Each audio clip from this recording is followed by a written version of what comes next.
Depuis qu'il est petit, au moment de se coucher, Tim fait souvent des crises.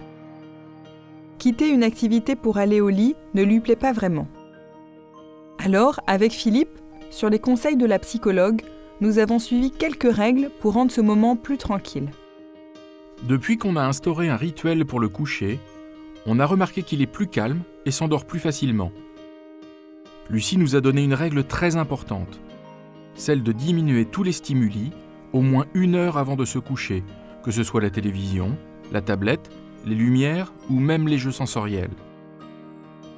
Ce qui aide aussi beaucoup Tim, c'est de pouvoir anticiper le fait d'aller au lit. Pour ça, on le couche toujours à la même heure et on utilise un planning visuel pour lui montrer en images le déroulé de sa soirée. C'est très important de toujours faire dormir Tim dans sa chambre et pas dans une autre pièce de la maison. Comme ça, il a ses repères et c'est rassurant pour lui. Il associe son lit avec le fait de dormir. Tous les soirs, je raconte une histoire à Tim et Anna. C'est agréable de partager ce moment tous les 3.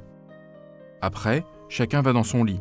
Et je fais des pressions profondes que la psychomotricienne nous a enseignées. Tim adore, ça le détend.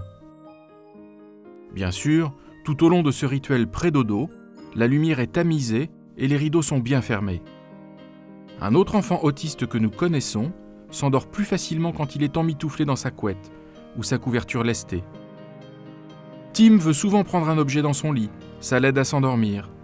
Par contre, on préfère cacher les objets avec lesquels il s'autostimule, notamment tout ce qui est lumineux ou qui tourne.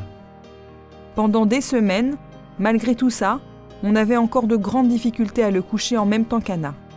On est allé voir notre médecin, qui nous a donné de la mélatonine pour aider notre petit bonhomme à s'endormir. Pour aider Tim à se coucher, on peut anticiper ce moment avec un planning visuel, coucher son enfant à des horaires réguliers et toujours dans sa chambre. Il est important de diminuer les stimuli au moins 1 heure avant de se coucher et instaurer un rituel pré-dodo comme faire des pressions profondes ou écouter des sons apaisants. Si les difficultés de sommeil persistent, consulter un médecin peut être une bonne solution.